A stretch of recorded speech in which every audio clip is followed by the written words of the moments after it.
بسم اللہ الرحمن الرحیم۔ شروع کرتا ہوں اللہ کے پاک نام سے جو بہت بڑا مہربان نہایت رحم والا ہے۔ دیکھتی آنکھوں اور سنتے کانوں کو السلام علیکم۔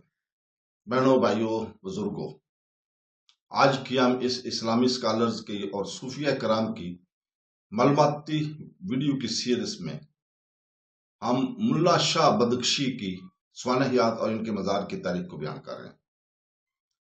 ملا شاہ بدخشی، جسے محض ملا شاہ کے نام سے بھی جانا جاتا ہے، 17ویں صدی کے ایک ممتاز اسلامی اسکالر، صوفی بزرگ اور عظیم صوفی میاں میر کے روحانی وارث تھے۔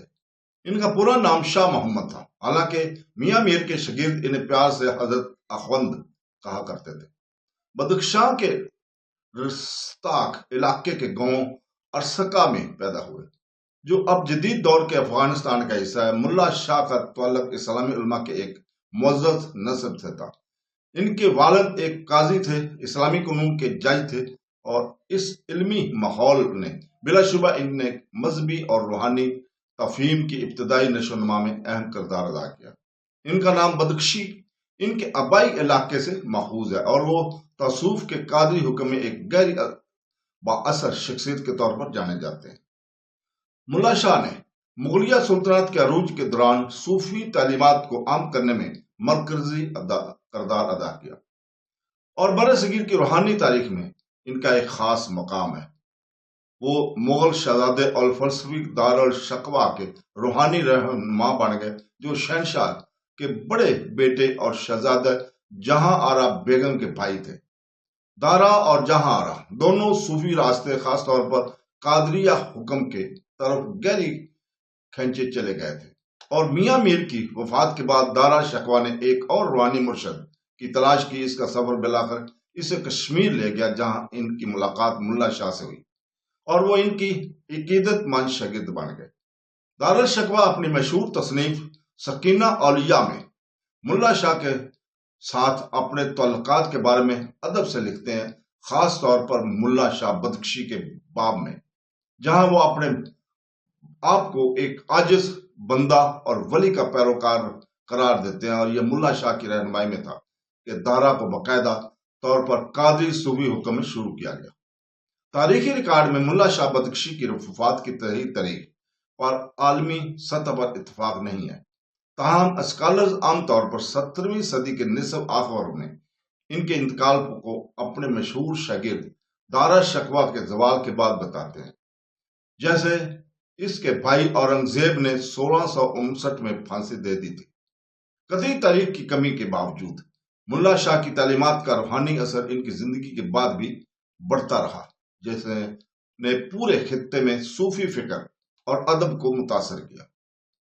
ان کی یاد ان کی شاگردوں کی تحریروں اور صوفی برادریوں کی تعظیم کے لیے ذرا محفوظ ہے۔ ملا شاہ بدخشی کی آخری آرام گاہ کشمیر کے علاقے میں ہے، جہاں انہوں نے اپنی زندگی کی ایک اہم حصہ روحانی تعلیم اور صوفی راستے پر متلاشیوں کی رہنمائی میں گزارا۔ ان کا مزار بھارت کے جموں اور کشمیر کے دارالحکومت سری نگر میں واقع ہے۔ یہ مزار مشہور پاری محل کے قریب و جوار میں واقع ہے۔ زہراون پہاڑی سلسلے پر ایک چھت والا باغیچہ ہے، جو ڈھل جھیل کو دیکھتا ہے۔ تاریخی واقعات کے مطابق اس علاقے کو شہزادہ دارالشقوہ نے ملا شاہ کی رہنمائی میں راقبہ اور روحانی اجتماع کے لیے استعمال کیا تھا۔ یہ بڑے پیمانے پر خیال کیا جاتا ہے کہ دارالشقوہ نے خود اس جگہ کو قائم کرنے میں مدد کی تھی، اور ممکن ہے کہ اس نے اپنے پیارے روحانی آقا کی عقیدت کے طور پر ملا شاہ کے مزار کی ترقی میں حصہ ڈالا ہو۔ اگرچہ مغلوں نے بڑے مقبروں میں نظر آنے والا کوئی عظیم الشان شاہی ڈھانچہ نہیں ہے، لیکن ملا شاہ کا مزار ایک اہم روحانی مقام ہے، اور مغل دور میں ہونے والی فکری اور صوفیانہ نشو و نما کی علامت ہے۔ مزار کے ارد گرد کا فن تعمیر صوفی سخاوت کی پرسکون اور معمولی جمالیات کی عکاسی کرتا ہے۔ پرامن عکاس اور ضرورت سے زیادہ آراستہ شہنشاہوں کے وسیع مقبروں کے برعکس ملا شاہ کا مزار خاموش عکاس کی جگہ ہے، جس میں عاجزی اور روحانی توجہ پر مرکوز دیا جاتا ہے، جو ان کی تعلیمات کو نمایاں کرتی ہے۔ پورے خطے سے زائرین اور روحانی متلاشی اس مقام کا دورہ کرتے ہیں۔